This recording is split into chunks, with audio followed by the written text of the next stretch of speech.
Chronological order मैं बताता हूँ कि सबसे पहले जो ये शिप अटेम्प्ट थी ये थी फ्लोटिला मेडलिन, ये जून में ट्रैवल करी थी।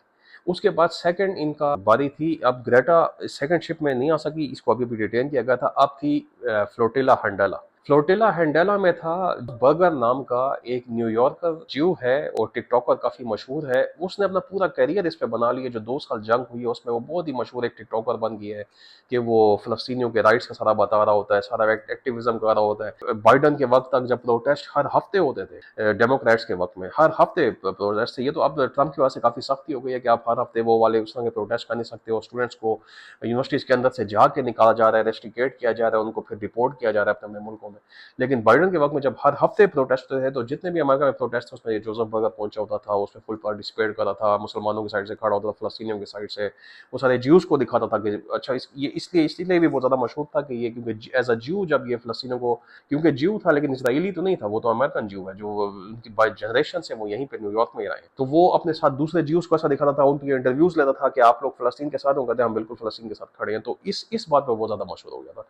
तो सेकंड जो फ्रीडम फ्लोटिला हैंडेला थी उसमें जोसेफ बर्गर ये खुद शामिल था। अच्छा, इसके अलावा और भी बहुत से थे। उसके अलावा ये आजकल के दिनों में आपको एक नाम सुनने को मिलेगा, शिप कॉशियस नाम का। जिस तरह मैंने आपको बताया कि जो छोटी शिप्स थी उसमें 15 20 से 25 का क्रू इकट्ठा हो सकता है, लेकिन ये एक सुपर साइज बड़ी शिप है, एक बड़ी यार्ड आप समझे। यार्ड तो ज्यादा बड़ा हो जाएगा लेकिन हाँ एक बड़े साइज की शिप है। उसमें 90 से 95 बंदा या 100 के करीब बंदा उस शिप में, हैंडेला में ये शामिल थी, कॉशियस नाम की शिप ये ट्रेवल कर रही थी। इसमें एक रोमेनियन टिकटॉकर थी जो इजिप्ट में रहती है, वो भी इस तरह मशहूर हो गई थी। इजिप्ट में बैठ के उसने फलस्तीन की वीडियोस बनानी शुरू कर दी तो उससे वो काफी मशहूर हो गई। तो वो उस शिप कॉन्शियस में थी ट्यूनेशियन साहिल के करीब, जब वहां पे उसको मिसल्स मारे गए।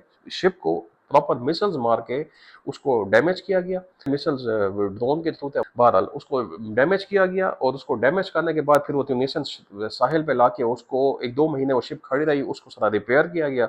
तो जिस तरह उसने हैंडेला के साथ फ्लोटिला हैंडेला में शामिल होना तो फिर वो शामिल होने से रहेगी। ठीक है, ये कॉशियस शिप का मैं आपको इसलिए बता रहा हूँ, आजकल में आपको इसका जिक्र दोबारा मिलेगा, मैं इसका आपको फिर डिटेल बताता हूँ। तो जोसेफ बर्गर ने फिर ये अटेम्प्ट की फ्लोटिला हैंडेला में, ये 1 1.5 महीना पहले इसराइल जाने की। उसको भी जब ये 100 नॉटिकल माइल्स के करीब, 100 120 नॉटिकल माइल्स पे ये हैंडेला का काफिला था, तो इनको फिर सीज किया गया और फिर ये इसको जोसेफ बर्गर को भी पकड़ा गया, फिर इसको डिटेन करके वापस न्यूयॉर्क भेजा गया। तो ये थी सेकंड अटेम्प्ट। इसके बाद मैं आपको ये अभी जो फाइनल अभी समूद वाला हुआ इसका